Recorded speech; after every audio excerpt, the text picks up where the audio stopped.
Dimanche 17 août 2014, mesdames et messieurs, merci d'être sur la télévision Labari pour suivre cette édition. Mais d'abord les titres.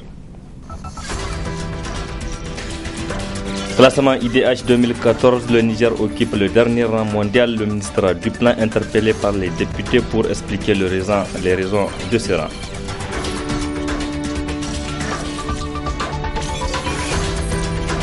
Le virus Ebola fait des victimes dans plusieurs pays ouest africains, plus de 1000 morts déjà.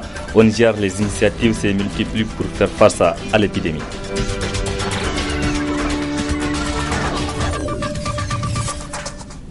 Mesdames, Messieurs, bonsoir et bienvenue à tous. Le ministre d'État, ministre du Plan, Cissé Aboubakar Amadou, était hier samedi à l'hémicycle de l'Assemblée nationale sur interpellation des députés nationaux.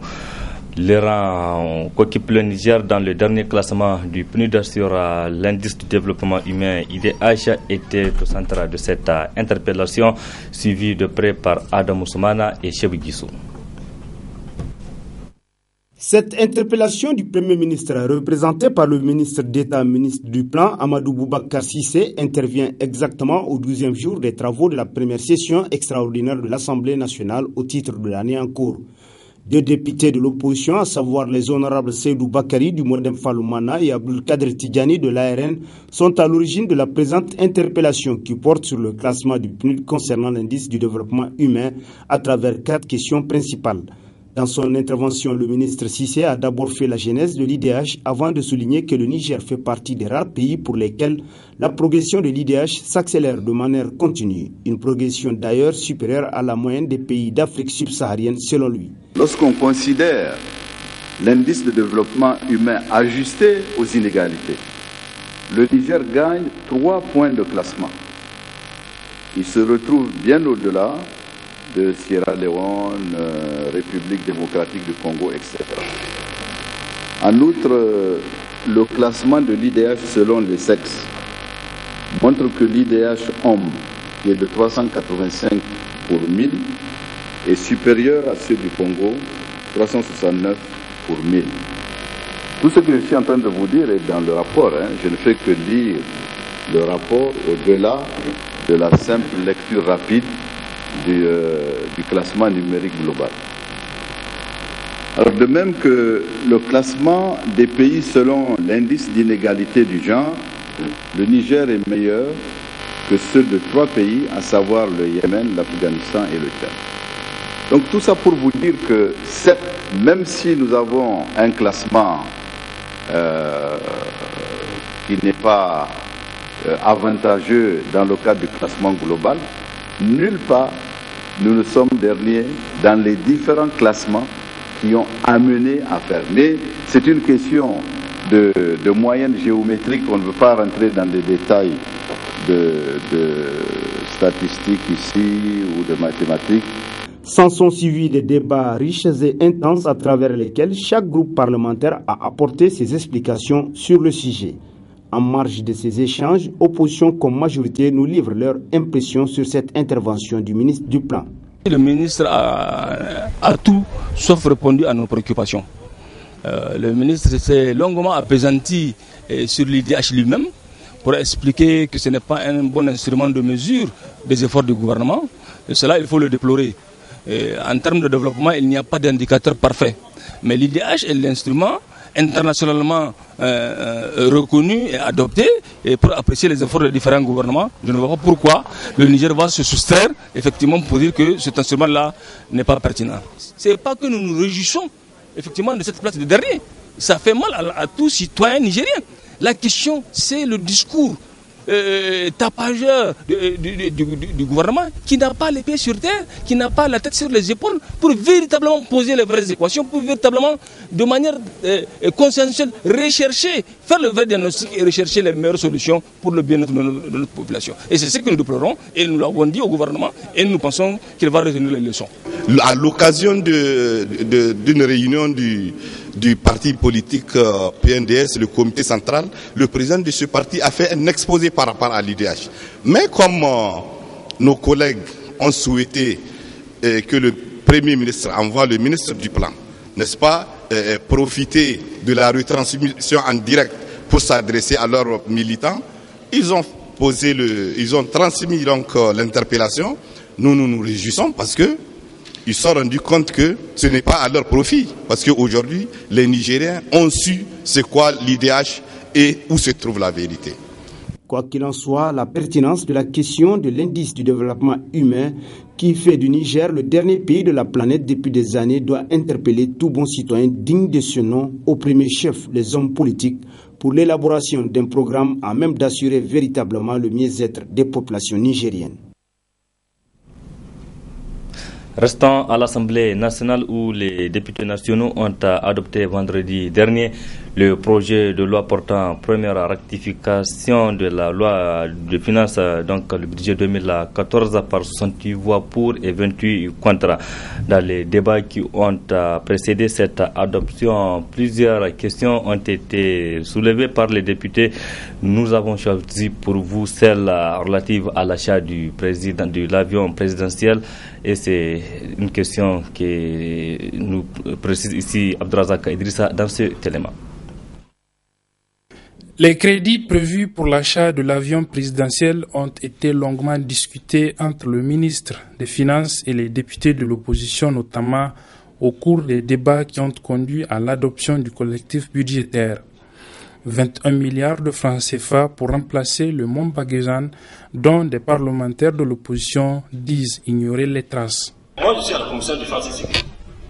Sincèrement, je n'ai pas souvenance d'avoir vu une inscription de 21 milliards pour l'achat d'un avion présidentiel. Sincèrement parlant, dans la compréhension collective, il y a une inscription de 17 milliards d'aides d'Areva. Et il paraîtrait que l'avion présidentiel devrait être acheté avec cette contribution d'Areva de 17 milliards. Peut-être avec un complément quelque part ailleurs.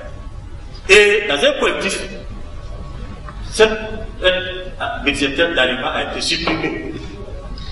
Et pour moi-même, et peut-être pour beaucoup de députés, l'idée de l'avion, d'achat d'un avion présidentiel a été rejetée. À mon avis, ça a été vraiment une chose close, à ma compréhension. Notre grande surprise, en fait, ce collectif, nous venons d'apprendre qu'il y a une inscription de 21 milliards qui était déjà publiée. C'est bien l'achat, mais sincèrement parlant, s'il doit y avoir achat d'un avion, ça doit se faire dans la transparence. C'est un sujet sensible et qui doit se faire avec courage dans la transparence. On ne peut pas les camoufler en jetant 4 milliards de l'autre côté, 3 milliards par là, 7 milliards par là, et puis bon, après, voilà, on a acheté. Le débat va revenir. En réponse, le ministre des Finances a confirmé la prévision, mais surtout l'a expliqué. 17 milliards étaient inscrits. Quand l'amendement est venu ici, on a dit que c'est Areva qui achetait l'avion. Souvenez-vous. À l'époque, Areva s'était engagé pour 35 millions d'euros, payables en plusieurs tranches, 2013-2014. Et, par coïncidence, il y avait un collectif qui devait être fait. On a fait ce collectif qui prenait d'autres ressources. Parce que les 35 millions d'euros de Areva, ce n'était pas sur 2013 qu'ils devaient payer la totalité. Donc, ce montant qu'ils devaient décaisser en 2013 ne pouvait pas suffire pour l'achat de l'avion. Mais par coïncidence, il se trouvait que dans le collectif, le budget initial 2013 avait prévu 4 milliards. Ensuite, on l'a porté à 17 milliards, n'est-ce pas? Et on a dit que c'est l'argent d'Areva. Maintenant, par la suite, il y a eu, dans un autre collectif, on a porté 4 milliards. Il y a les mémoires de la direction générale du budget ici. C'est pas le ministre, ils sont là, M. Diouf est là. On peut sortir chronologiquement ce qui s'est passé par rapport à l'achat de cet avion. Donc je maintiens que les 21 milliards ont bel et bien été inscrits. C'est à l'occasion d'un collectif budgétaire qui est passé ici vers la fin de l'année 2013. L'actuel avion qui sert au déplacement du chef de l'État est vieux d'une trentaine d'années. Le remplacer est certes la bienvenue, mais encore faut-il qu'il se fasse en toute transparence. Point de presse ce dimanche du président du mouvement patriotique pour la citoyenneté responsable MPCR. Il s'est agi pour Nuhu Mohamedou Arzika d'exprimer son ras-le-bol sur les désagréments que causent les éléments en charge d'assurer la sécurité du président de la République à chaque sortie tout au long de son itinéraire. Une situation que Nuhu Arzika fustige. Nous sommes dans un état de droit. Nous sommes dans une république. Nous ne sommes pas dans une république bananière. Nous sommes dans une république citoyenne avec des lois et règlements qui organisent notre état de droit.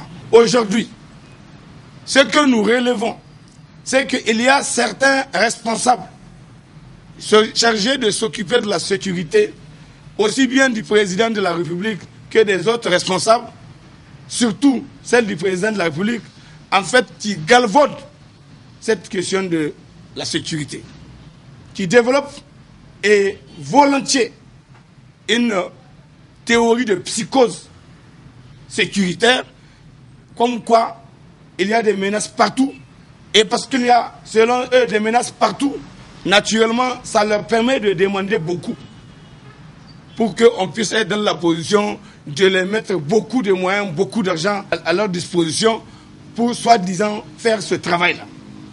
Et dans le cadre de ce travail-là qu'ils font, pour justifier qu'ils font quelque chose, ils s'abattent gratuitement sur les citoyens innocents.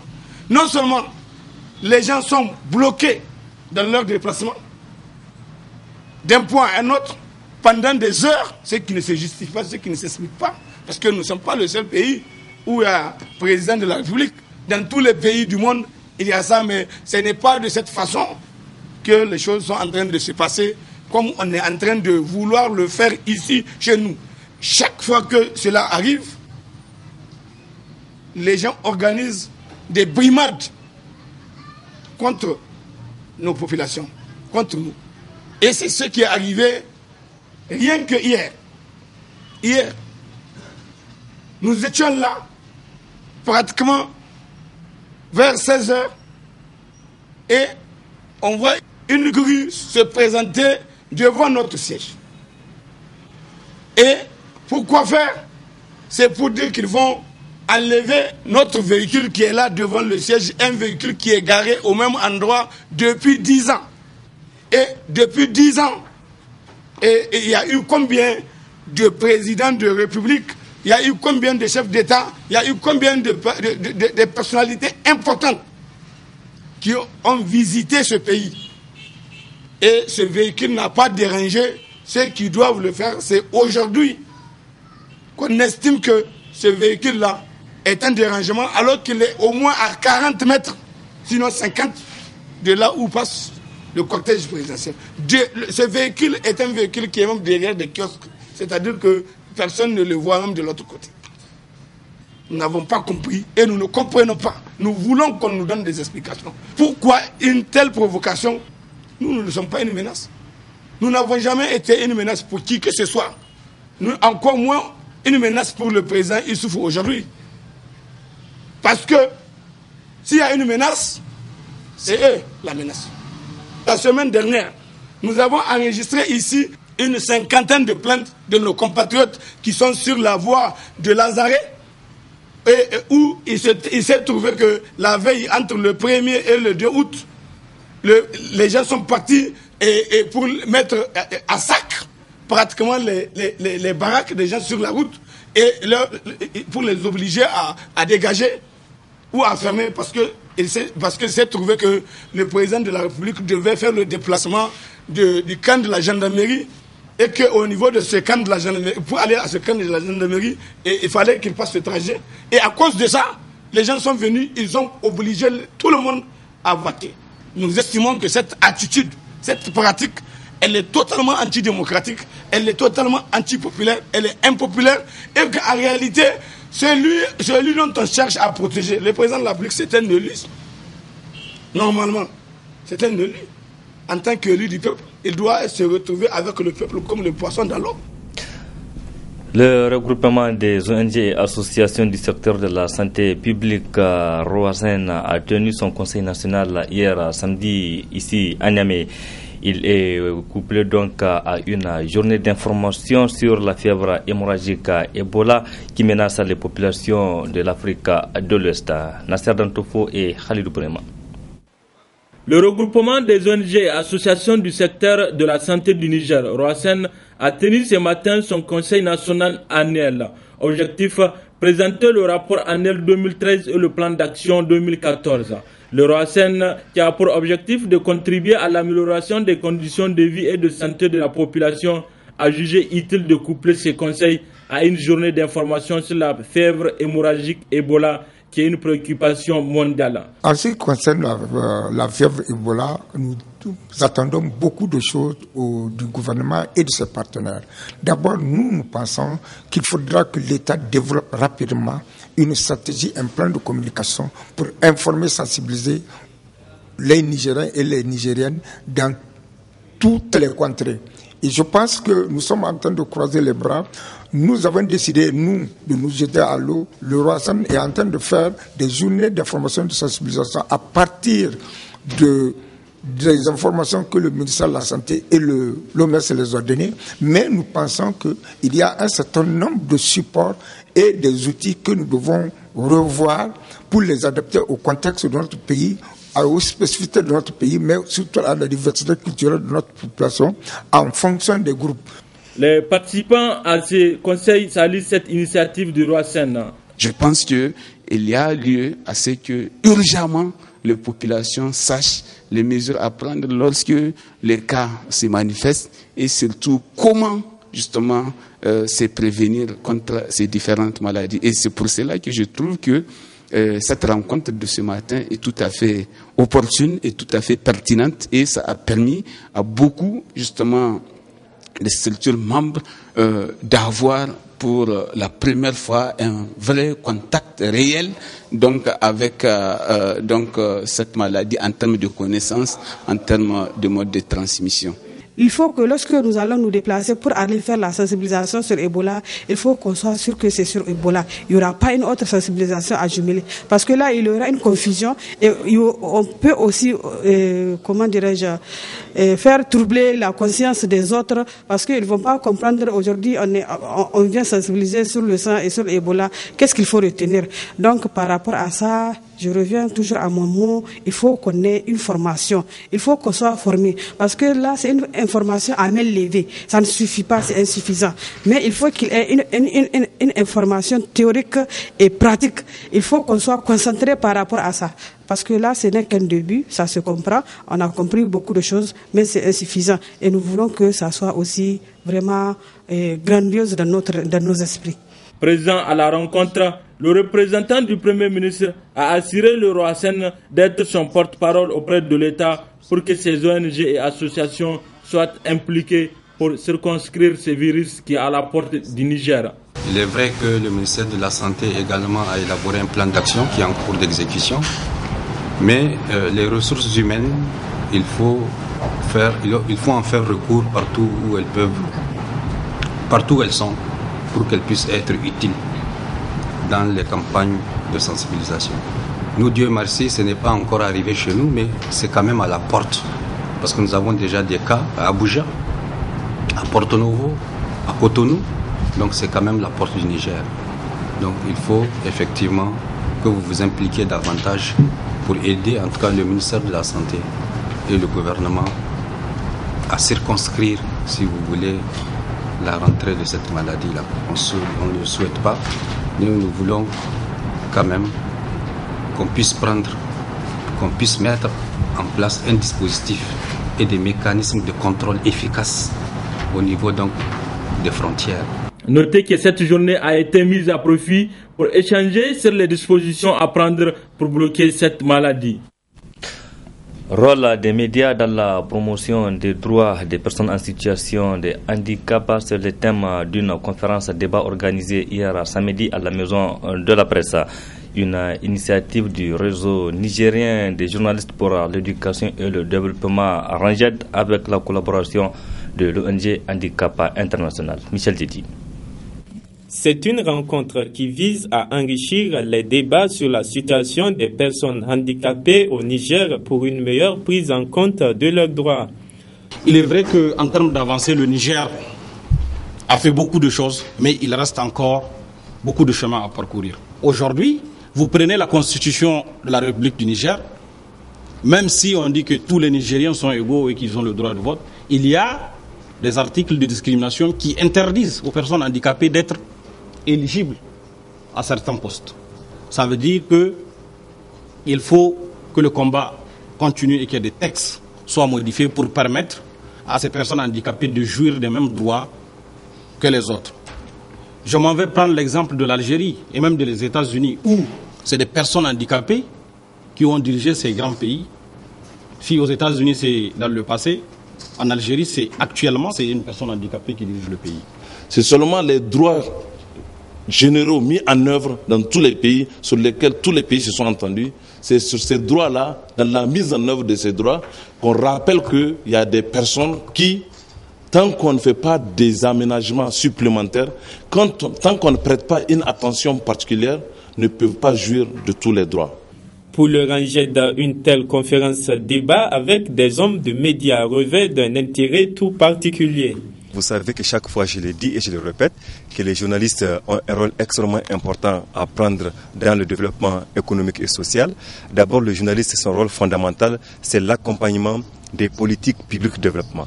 Et aujourd'hui, nous avons une thématique importante que l'État du Niger est en train de vouloir expérimenter, c'est-à-dire l'éducation inclusive. C'est quoi l'éducation inclusive? C'est de prendre en compte la situation des personnes handicapées dans les processus d'éducation. Et nous, en tant que médias, nous sommes allés au-delà, parce que je pense que tous les secteurs sociaux de base sont concernés.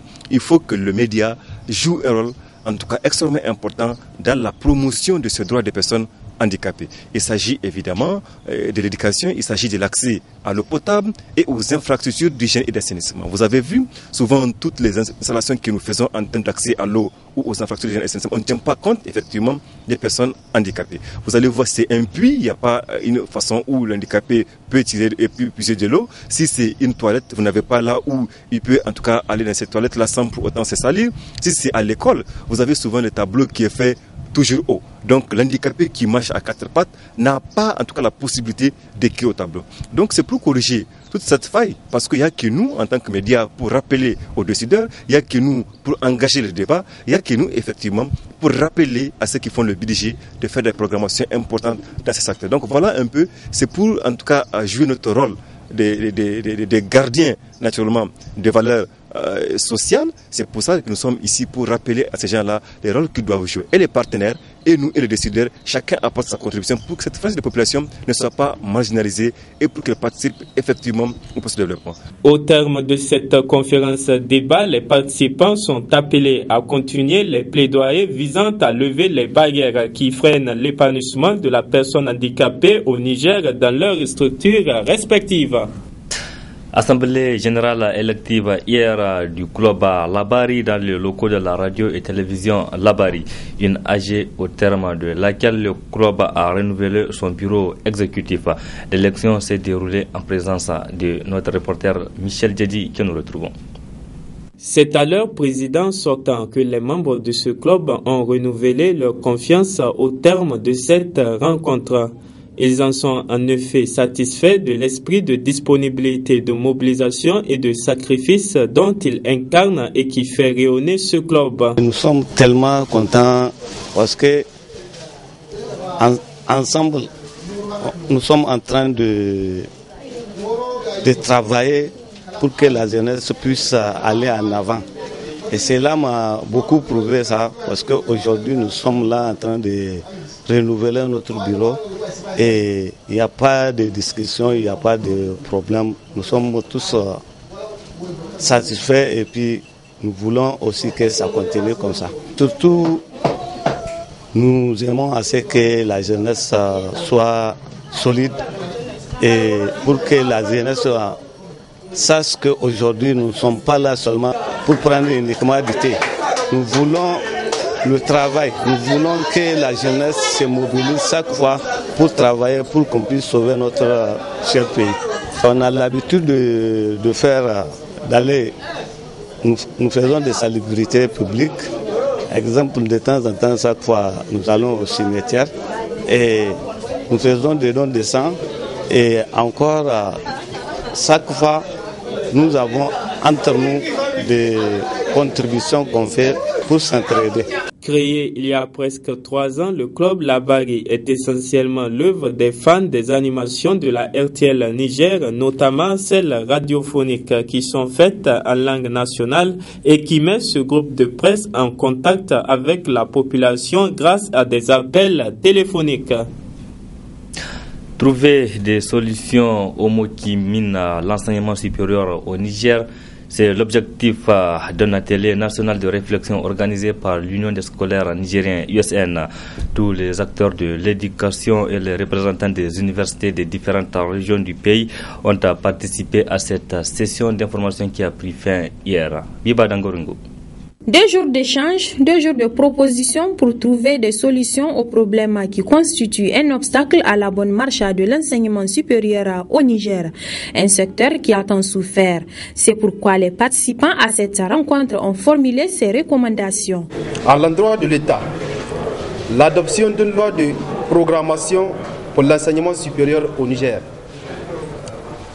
l'adoption des textes définitifs régissant le fonctionnement des universités de Maradi, Tawa et Zender. Allouer un budget conséquent aux institutions de l'enseignement supérieur. À l'endroit des institutions universitaires, l'allègement des conditions d'accès aux masters et aux écoles doctorales. Le respect des exigences du système LMD.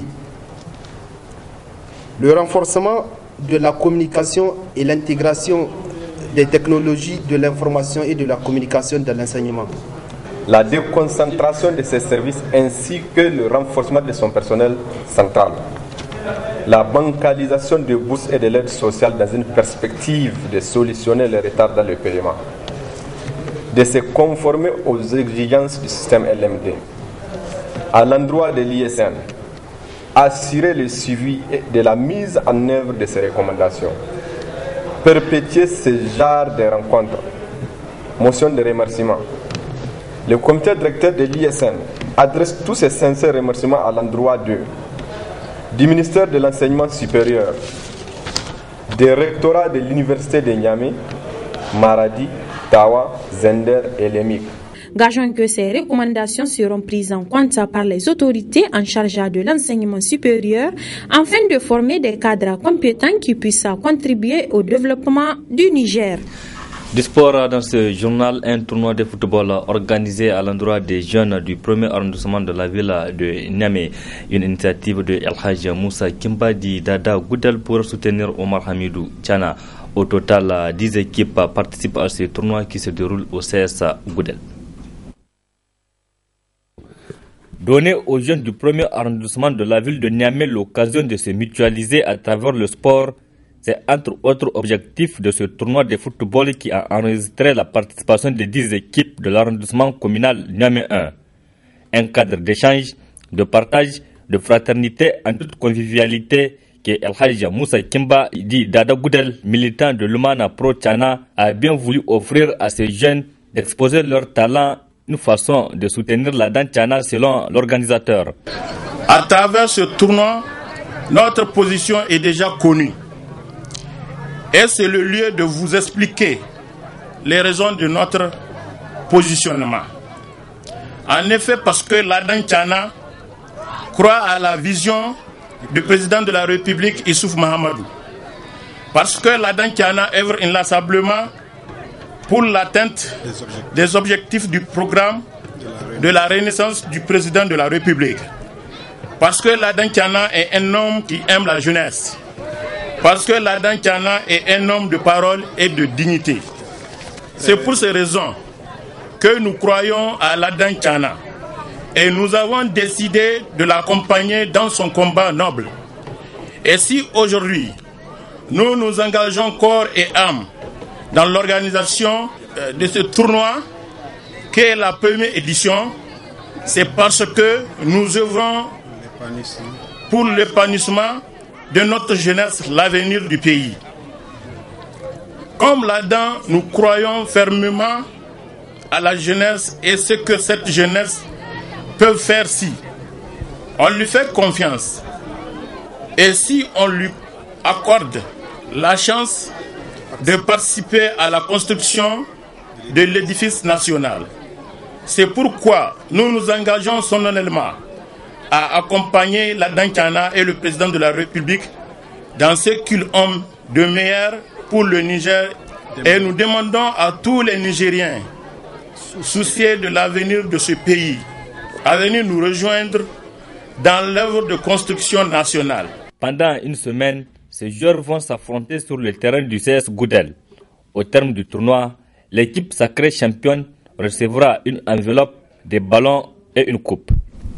Sport encore, en prélude à la célébration de la journée mondiale des humanitaires qui sera célébrée le mardi 19 août prochain. Un match de football a mis aux prises l'équipe des Nations Unies à celle du centre de Bukoki qui a remporté la partie 4 buts à 0. Le résumé de cette rencontre avec Nasser Dantofo et Khalidou Bourema. Organisé en prélude de la célébration de la journée mondiale des humanitaires, ce match qui a opposé les joueurs du Centre national de référence pour jeunes de Bukoki et les joueurs des humanitaires a vu la participation de plusieurs milliers de jeunes. Au coup de sifflet final, c'est les joueurs du Centre national de référence pour jeunes de Bukoki qui remportent le trophée par 4 buts à 0. C'est ainsi que le trophée leur a été remis par M. Benoît Thierry, coordinateur humanitaire. Pour la directrice technique du centre de Bukoki, c'est une satisfaction totale. Vraiment très satisfaite parce que c'est la première fois que les humanitaires pensent à impliquer les centres de jeunes dans la célébration de leur journée mondiale. D'habitude, ils le font entre eux humanitaires. Ils ont vu que ça n'a pas beaucoup d'impact. Alors, ils ont pensé à impliquer les centres de jeunes pour que ça passe vraiment, que ça ait un grand impact, parce que les centres des jeunes, comme le nom l'indique, c'est vraiment un lieu où il y a beaucoup de jeunes, mais pas de jeunes seulement.